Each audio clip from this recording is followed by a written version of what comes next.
Some guys muscle their way into power. Others, they outthink the world. Aaron Schulte, better known as the Brain. Born in Jersey, raised on numbers, and cursed with a mind too sharp for the straight life. While kids were stealing hubcaps, Aaron was stealing bank codes. By 21, he wasn't just playing the game, he was fixing it. That's when Admiral Impeach found him. A hacker bold enough to break into the Navy's back pocket, cool enough not to flinch when the Admiral stared him down.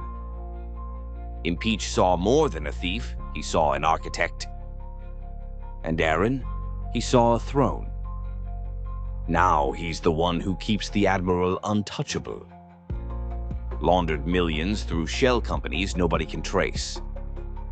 Guns moving through ports the feds don't even know exist. If Impeach is the fist, Aaron's the scalpel, cutting so clean you don't realize you're bleeding till you're on the floor. But every genius has a ghost. Aaron's is his brother, the cop. The one man who knows where Aaron came from. The one man who could bring it all down. He don't just want to survive, he wants control, and he'll burn the whole board if that's what it takes. Brooklyn Bloodlines, Aaron, the Brain, Schulte. The mind behind the muscle. Brooklyn Bloodlines Season 2 coming soon. Mark, what the fuck you doing in there, you prick?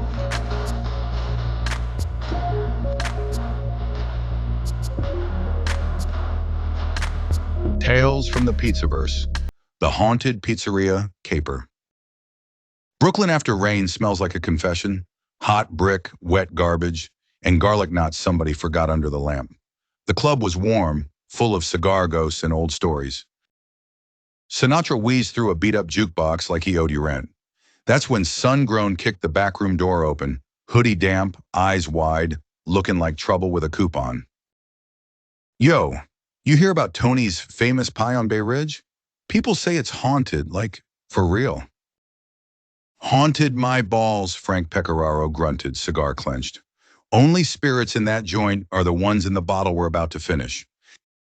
Lopez slid a manila folder across the table, soft as a thread. Photos clipped, corners sharp. Buildings condemned twice. Neighbors keep logging complaints. Late night banging, music, lights, and screaming. Rats, See No Evil said, already scribbling odds on a betting pad. Odds it's rats, 3-1. Odds it's Tony Pizza running an insurance scam, even money. Odds it's actual ghosts, take a hike. Aaron the Brain adjusted his glasses. Multiple EMF spikes recorded on the block over 3 nights. Could be wiring, could be something else. Also, the city's fire suppression logs show. Sip it, college, Willie said, dragging a beer toward his face like it was magnetic. We don't need a thesis, we need answers. And from the corner, the fuse finally lit. Admiral Impeach, cigar lit, eyes gleaming like dock lights, slapped the table with that Navy lunatic joy. Boys, he said, standing with both arms out like he was about to hug a hurricane, we're going ghost hunting. Cocksuckers. The room rattled, a glass clinked by itself. Somewhere a roach died of fright. Bambi Palermo leaned in the doorway, brown eyes sharp enough to peel paint. She flicked ash. Let a smile tug one corner. Fine, go, but play it smart. You get pinched again, I'm letting you sit and think about life. Smart, Frank muttered, always optional. They loaded up. Frank, Lopez, Impeach, See No Evil, Aaron, Sun-Grown, Freestyle, who insists on rapping at inopportune moments, Sessa with a bakery bag of Zeppels, Willie with a sixer and a trunk full of stupidity disguised as tools, rope, flashlights, pry bar, a handheld EMF reader Aaron kissed like a baby, and Impeach's naval-grade Spectre locator, which was 2 radios duct taped to a soup ladle. Patent pending, he told us, also at toast bread. We rolled through wet streets toward Tony's famous pie, a neon sign half dead, the word famous flickering like it had doubts. The front windows were papered over. The steel roll-down had a chunk cut out, jagged like somebody took a bite. The alley reeked of sourdough and old decisions. "Smells like Tony's finances," I said, burnt. Lopez popped the back door lock with bored efficiency. "In and out. Nobody does anything stupid." "So we're going home," Willie said. "Got it." Inside was a mausoleum for marinara. Plastic-wrapped booths ghosting shapes, sodden menus curled like old leaves. The jukebox was alive, unplugged I might add, murmuring a Sinatra track with the needle half asleep. "I've got you under my skin." The sound UX was possession at 3 a.m. Sessa dropped a Zeppel on the tile. It popped powdered sugar confetti. He jumped a foot. "Yo, this place got a vibe, Willie." "It's got mold," when I said. "That's the vibe." Aaron swept the EMF wand.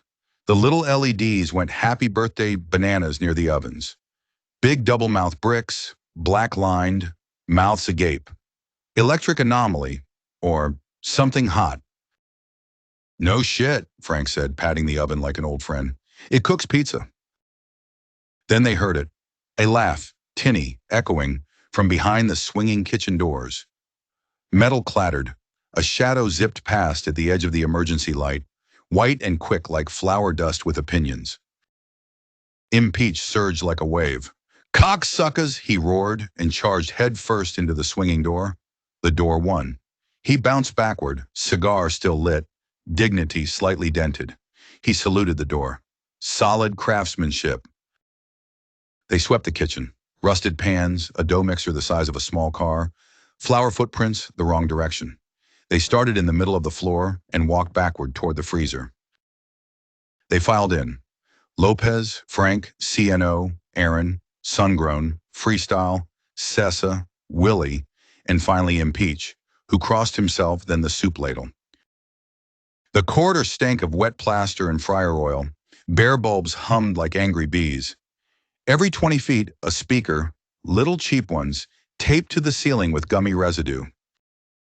From them, whispers canned, looped, just misaligned enough to be creepy. "Leave. Get out. I see you." Then a kid's giggle. Then the Sinatra thing again. "Speakers were Moss," Lopez said. "Remote triggers," he pointed up. "Off-the-shelf trash." "Amateur hour," Frank agreed, "but durable." The corridor ended in an old banquet room. Linoleum curling, tired chandeliers hanging like molars, stacks of broken chairs, and on the far wall, a mural of a smiling pizza chef with eyes too big and too black. The eyes moved, not literally, but the paint had glossed pupils glued on top, and behind the cutouts a pair of real eyes watched us. Blinking, wrong. Frank went first. He jammed the pizza paddle he'd picked up under the mural's edge and levered. The whole thing tore off with a ripping sigh. Behind it, a square hole punched into cinder block, a crawl space, and the eyes gone, scuttling backward with a hiss of fabric. "Come to Papa," Frank grinned and crawled in. "Wait," Lopez started. Too late, we followed. The crawl ran 20 feet, turned right, then spat us into another room, a storage space with racks, flour bags stacked like sandbags, and a camera stand built out of plumbing pipe aimed at a little stage, red curtain, a cardboard tombstone that read, "RIP, Recip in perpetuity." "Cute," Sungrown said. "Tony Pizza's humor aged like milk." A trap sprang. No kidding. A trap door thunked open under the stage and a human bowling ball tried to rock it out. Only Frankie the Fister, bless his ham-fisted soul, misjudged the spring angle and body-checked the curtain rod instead. He flopped onto the floor, dazed, then puffed up like a cartoon bulldog. "You Brooklyn punks," Frankie slurred, swinging the first of the Fisters. "You in my kitchen now." "We've been in worse kitchens," Frank said, caught his fist on the paddle, twisted, and dumped him into a rolling rack. Flour bags avalanched. Frankie vanished in a blizzard. From the side door, a shape skittered. White coat, fake long nose, tall hat, flour streaks like war paint. Tony Pizza himself, wearing a cut-rate phantom costume like a Halloween bankruptcy.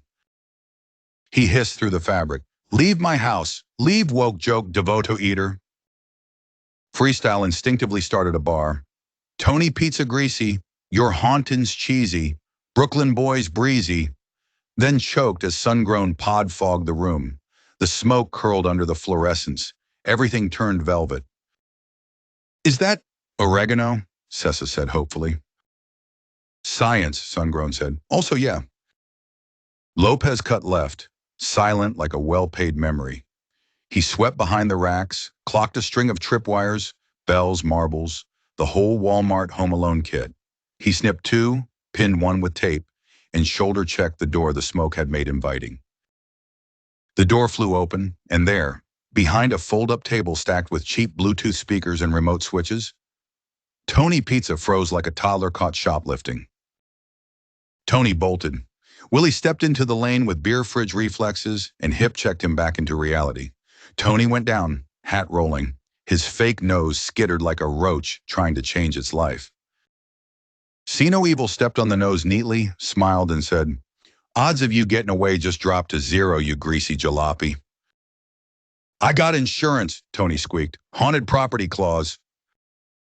"You got handcuffs," Lopez corrected, snapping them on smooth, "in a building code violation buffet."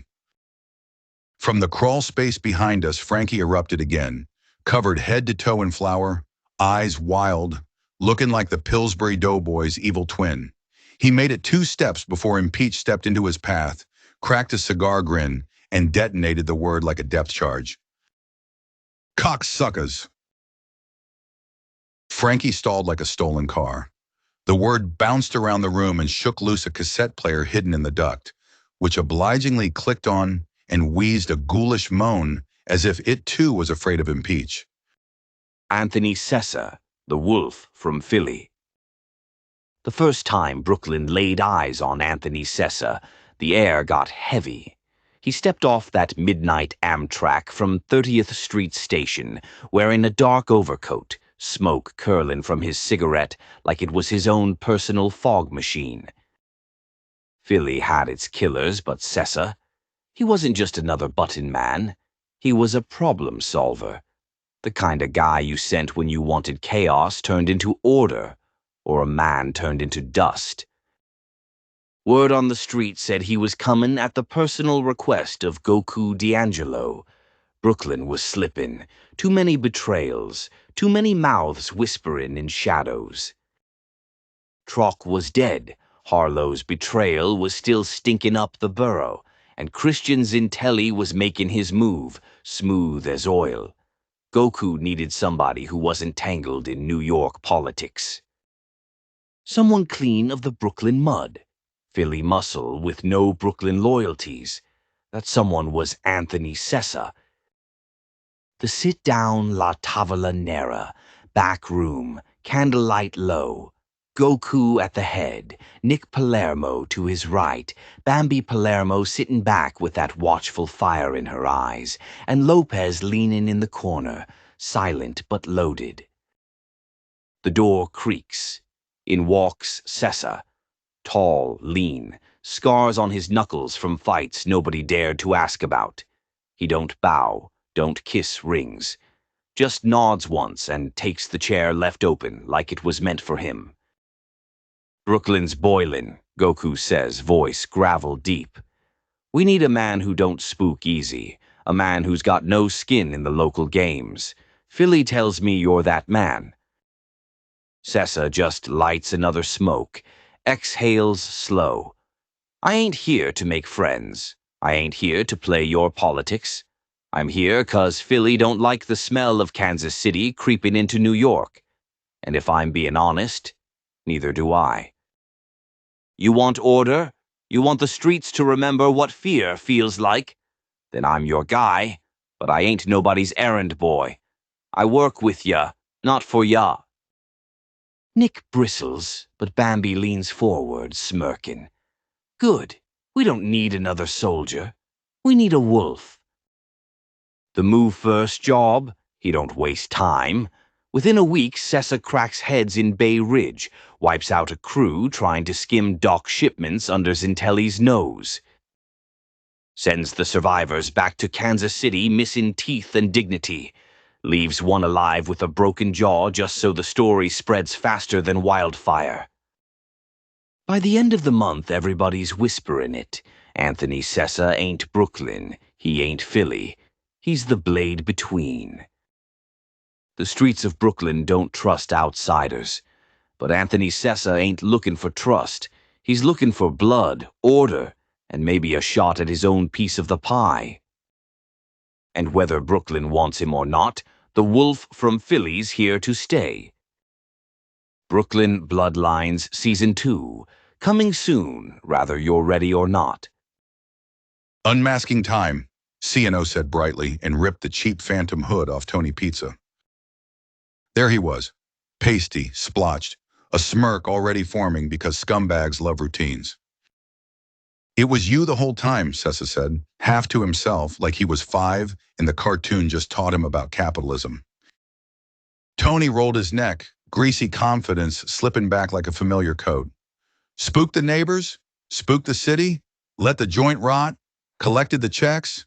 Maybe I torch it next month and call it closure. Screams on tape, lights on timers, speakers in the ducts, fans in the ovens, blow the whispers around. Couple fake sightings. Easy. Classic Tony, haunt with budget audio, Sungrown said. But why the secret hallways? Why the cameras? Why the stage gag? His eyes flashed pride. Crooks can't help showing their homework. Showmanship. I was gonna live stream. The Haunted Slice. Patreon tiers. Kill me, Frank muttered. Kill me now. Lopez dragged Tony up. You're done. But Tony, cockroach that he is, always got one more scuttle. He flicked his wrists, popped a hidden blade from a cuff seam, looked like a snapped butter knife, and jabbed toward Lopez's side. He would have scratched leather, maybe worse, if Willie hadn't moved like a left tackle from God. He body-blocked Tony into a rack. The blade pinged across tile. Tony wheezed. Lopez's eyebrow raised exactly 1 millimeter. His version of thank you. Willie cracked a beer with his other hand. Personal space, he said, and toasted no one in particular. They cleared the rooms. Behind the trick wall, a counting table, cash box, a ledger with insurance claim numbers, and a bucket of loose change labeled scare jar. Cute. Also 2 boxes of knockoff Bluetooth speakers, 1 cheap fog machine, Sungrown petted it, and a rubber mask of a rat the size of a toddler. Frank held it up, sighed. Waste of good rubber. Aaron documented everything, eyes livid that the EMF spikes were just shoddy wiring and bad intentions. But the jukebox? It was unplugged. We went back in, because that's what you do. You finish the job. We unplugged every speaker, tore the tape, and boxed them.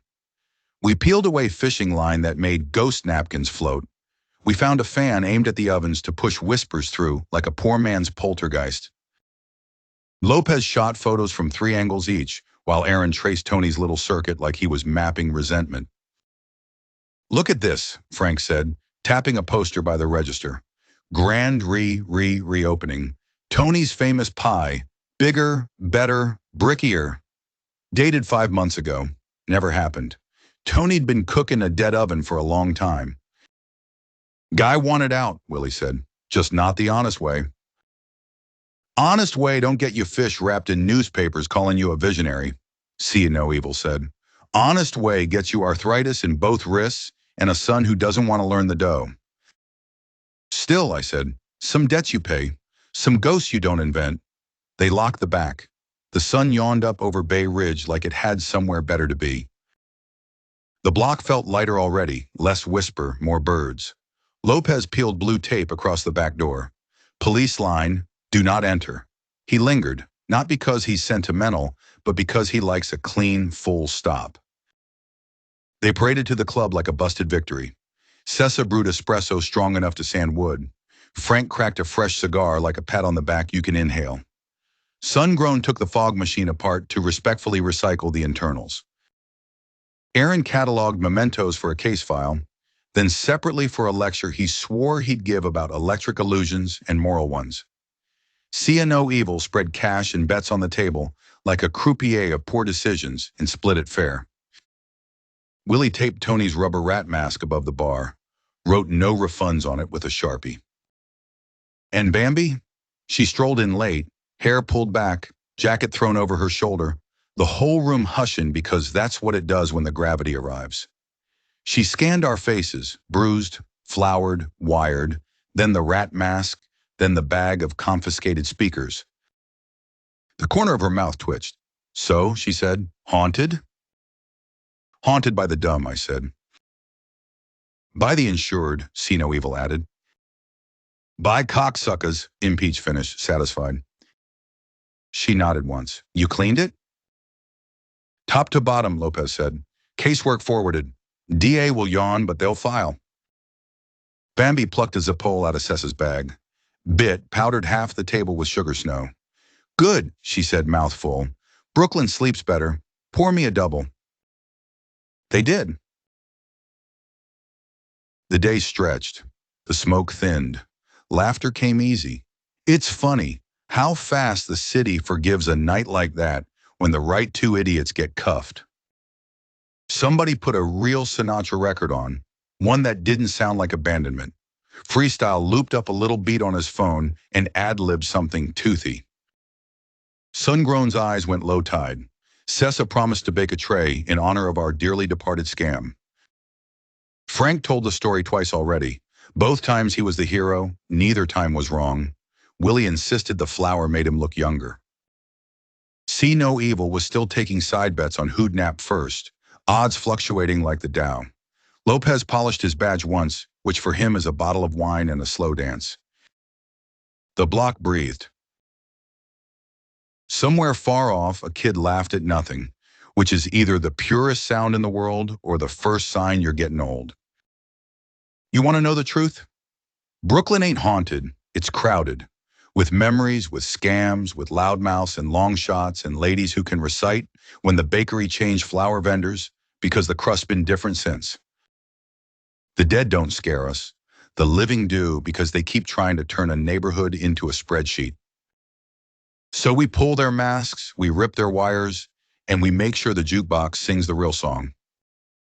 And hey, if a couple cocksuckers go to central booking covered in flour like they lost a fight with a bakery, that's a bonus track.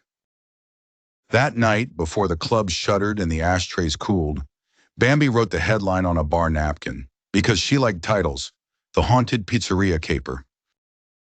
She drew 2 X's for Tony Pizza's eyes and a single teardrop for Frankie, because the big lug probably cried into his arraignment. Morale? Simple. Ghosts are easy, cowards in costumes. Real courage is showing up at 2 a.m., tearing down the lies and leaving the place cleaner than you found it. Respect your block, or your block will spit you out. Don't play dumb. You want to keep hearing these. You know where the door is. Subscribe to Bambi Palermo and the Pizzaverse. Pull up a chair, light a stogie, and tell me who you want unmasked next. Around here, the masks never last long. And in the Pizzaverse, we don't fucking miss.